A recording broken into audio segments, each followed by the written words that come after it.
प्रिय विद्यार्थियों, तो आज कल अपने जो पढ़ा था द्वितीय विभक्ति के अंदर उपपद विभक्ति, यानी उपपद विभक्ति जो पढ़ी थी उसके अंदर कुछ उपपद थे और उस पद से ही उस वाक्य के अंदर जो शब्द थे उसमें जो समीप वाला जो शब्द था पास वाला, तो उसमें द्वितीय विभक्ति होती है। यानी कुछ ऐसे शब्द थे जिनके माध्यम से उनके अनुसार ही जो क्रिया के रूप बदल रहे थे, जो क्रम था उसमें द्वितीय विभक्ति का प्रयोग होता है। तो विभक्ति के जो दो प्रकार अपने पढ़े थे, उपपद विभक्ति और कारक विभक्ति। तो उपपद विभक्ति के बाद अपन लेंगे कारक विभक्ति, जो द्वितीय विभक्ति के अंदर जो कर्ता के अनुसार जो परिवर्तन होता है, यानी क्रिया के अनुसार। तो देखिए, कर्ता अपनी क्रिया के द्वारा जिसे सर्वाधिक साता है उसको अपन क्या कहते हैं, क्रम कहते हैं। यानी कर्ता है वह सर्वाधिक किसको साता है, यानी क्रिया को करने में सर्वाधिक जिसको साता है उसे क्या अपन कहते हैं, क्रम कहते हैं। क्या कहेंगे उसको, क्रम। क्रम किसे कहते हैं, यानी कर्ता अपनी क्रिया के द्वारा जिससे सर्वाधिक साता है। क्रम में हमेशा द्वितीय विभक्ति का प्रयोग होता है। जो क्रम होगा उसमें कौन सी विभक्ति का प्रयोग होगा, द्वितीय विभक्ति का प्रयोग होगा। क्रम नहीं, द्वितीय, यानी क्रम के अंदर द्वितीय विभक्ति का प्रयोग होगा। अब देखिए,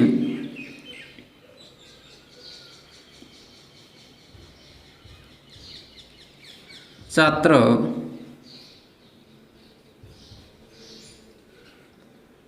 पुस्तकम पढ़ती,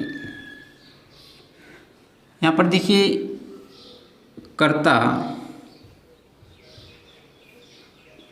और पढ़ती है वह क्या है, क्रिया।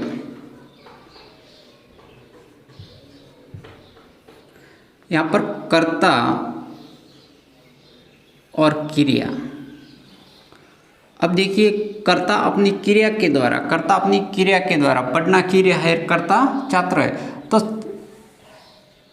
कर्ता अपनी क्रिया के द्वारा जिसे सर्वाधिक साता है।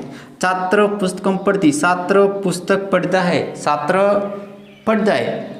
अब पढ़ने में सहायक क्या है, सर्वाधिक जो सहायक है वह है पुस्तक। अगर पढ़ रहा है तो क्या पढ़ रहा है, पुस्तक पढ़ रहा है, तो पुस्तक क्या है, क्रम है।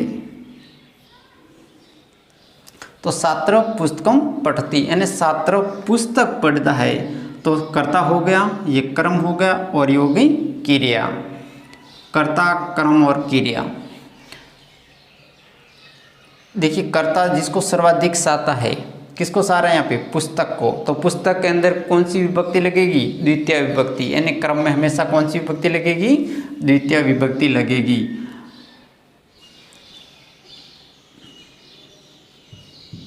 मोहन दुग्धम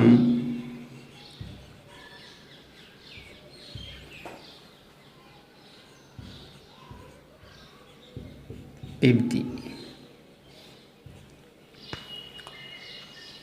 मोहन करता है, पीना क्या है, क्रिया है, लेकिन पीने में जो सहायक कर्ता और क्रिया के द्वारा जो सर्वाधिक साता है वह क्या है, दुग्धम, दूध। मोहन दूध पीता है, तो ये क्या हुआ, क्रम। और क्रम में हमेशा कौन सी विभक्ति लगेगी, द्वितीय विभक्ति लगेगी। ये हो गई क्रिया, कर्ता और क्रिया। अब देखिए, अशुद्धि संशोधन में एक प्रकार आता है। इस प्रकार का जो अशुद्धि संशोधन किस प्रकार से आएगा, तो उसमें बता दूं, जैसे मोहन दुग्धम पिबती, तो क्रिया संबंधी भी आ सकता है। जैसे मोहन दुग्धम, या दुग्धम ना आकर यहाँ पर अगर दुग्धेन आ गया, यानी तृतीय विभक्ति, यानी द्वितीय विभक्ति को छोड़ करके कोई भी विभक्ति आती है तो वह क्या होगा, अशुद्ध होगा। या फिर कर्ता के अनुसार क्रिया, ये भी बहुत जरूरी है, यानी कर्ता के अनुसार क्रिया का होना भी जरूरी है। एक बात हमेशा ध्यान रखना, जो भी अपन क्रिया लगाएंगे वह हमेशा कर्ता के अनुसार ही लगेगी। अगर कर्ता प्रथम पुरुष एक वचन है तो क्रिया भी हमेशा प्रथम पुरुष एक वचन ही लगेगी।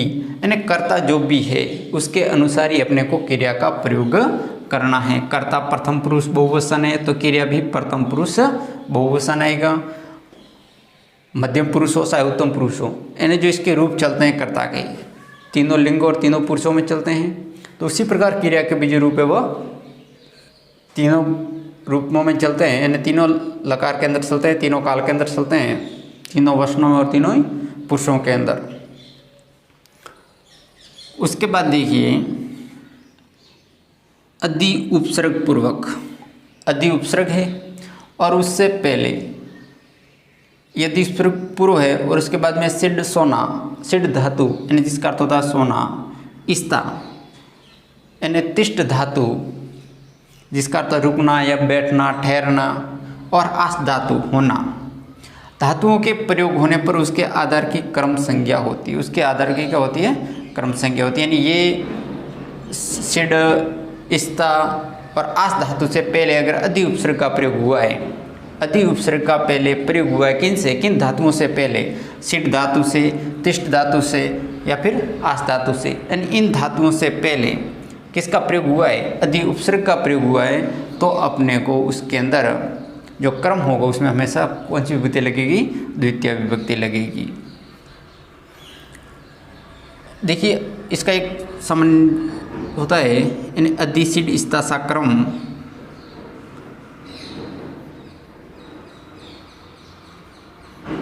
अधि सिड इस्ता सा क्रम,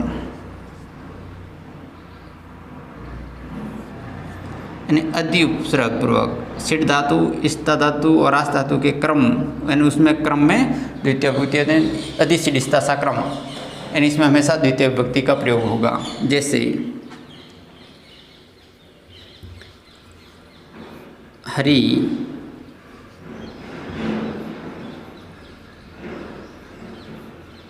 वैकुंठम अदिश्यते,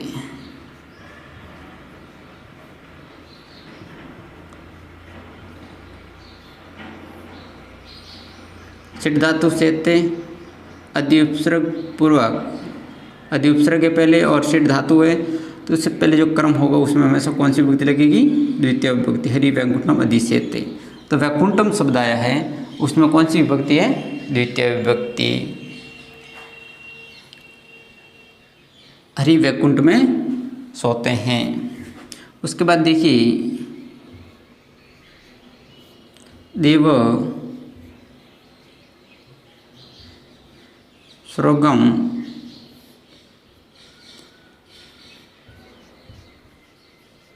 अधितिष्ठति, हरि स्वर्ग में बैठते हैं। तो अधितिष्ठति यानी अधि के बाद में तिष्ठ धातु है, अधि के बाद में सिड धातु है, तो उसमें क्रम क्या होगी? द्वितीय विभक्ति होगी। उसके बाद देखिए छात्र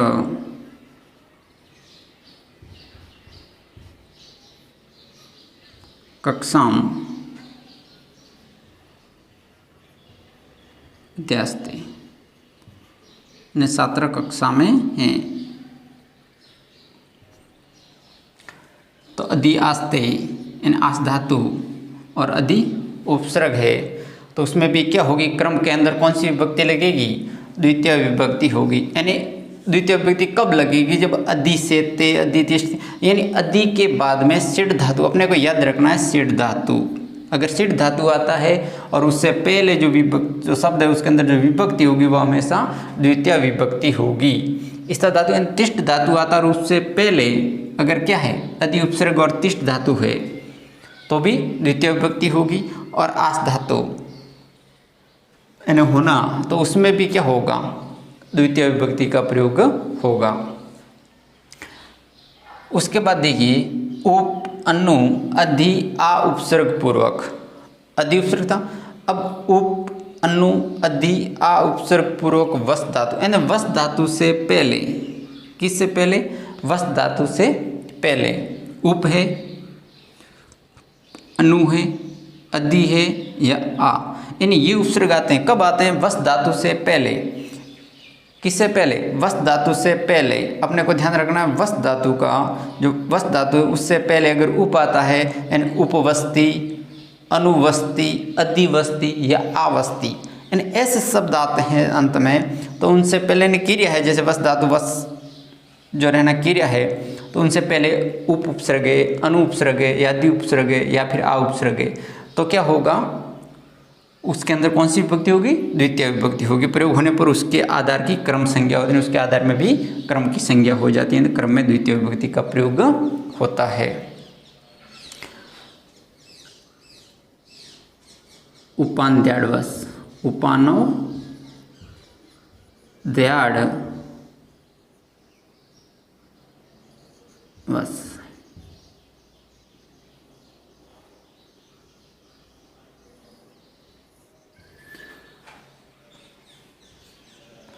देखिए उपान द्याडवस, उप, अनु, अधि और आ उपसर्ग और वस धातु, यानी वस धातु से पहले अगर उप है, अनु है, अधि है और आ उपसर्ग है, देखिए हरि,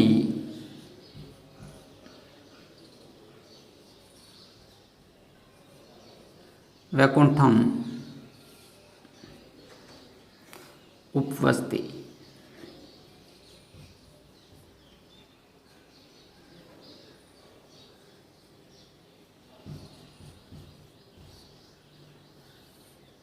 तो वैकुंठम जो आया है उसमें कौन सी विभक्ति होगी, द्वितीय विभक्ति। हरि वैकुंठम उपवस्ति, हरि वैकुंठ में रहते हैं न। तो उसी प्रकार उप और वस धातु है, उपवस्ति, तो उप उपसर्ग और वस धातु है और उससे पहले होगा, उसमें कौन सी विभक्ति का प्रयोग होगा, द्वितीय विभक्ति का।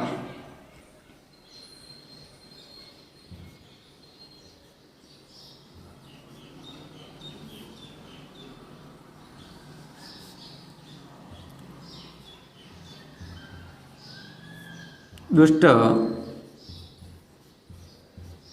श्रोगम,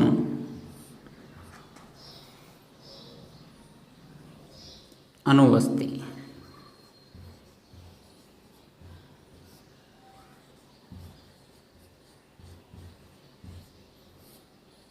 दुष्ट होते हैं वह स्वर्ग से, अनुवस्ति ने पीछे रहते हैं। किससे, स्वर्ग से। तो अनु आया है तो अनुवस्ति यानी अनु उपसर्ग और वस धातु उससे पहले भी क्रम में क्या होगी, द्वितीय विभक्ति होगी। उसके बाद देखिए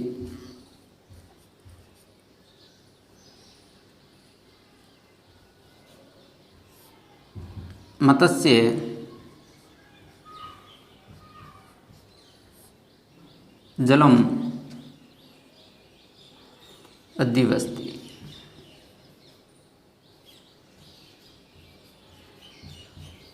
मछली है वह जल में रहती है।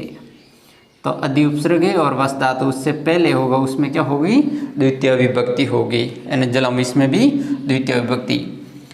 ये अपन अनुवाद करने के लिए और अशुद्धि संतुर इसको पढ़ रहे हैं, लेकिन अपने जो पूछी जाती है, जो मुख्य रूप से वह केवल उपपद विभक्ति पूछी जाती है, वो अपने को ध्यान रखना है।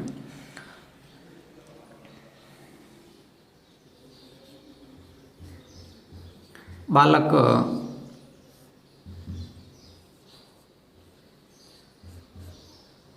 कक्षाम,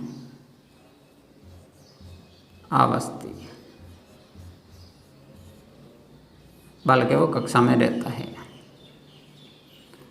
तो कक्षा यानी आ धातु, आ उपसर्ग और वस धातु, अपने जो सामान्य नियम है वो याद रखना है। उपान अधि सिडिस्ता साक्रम और उपान अध्याडवस, यानी उप, अनु, अधि और आ उपसर्ग और उसके बाद में वस धातु रहता है, तो उसमें भी कौन सी विभक्ति होगी, द्वितीय विभक्ति होगी। और अधि उपसर्ग कब, जब सिड धातु, स्था धातु और आस धातु, इन जब ये तीन धातुएं होती है और इससे पहले अधि उपसर्ग आता है, तो भी उसमें क्रम में द्वितीय विभक्ति होगी। और उपाध्याडवास, उप, अनु, अधि और आ उपसर्ग है, तो भी क्रम के अंदर हमेशा द्वितीय विभक्ति होगी। और ऐसे अगर क्रम आता है कर्ता, क्रम और क्रिया, तो क्रम में हमेशा कौन सी विभक्ति का प्रयोग होगा, द्वितीय विभक्ति। कर्ता जिसको सर्वाधिक साता है, तो उसमें हमेशा द्वितीय विभक्ति का प्रयोग होगा।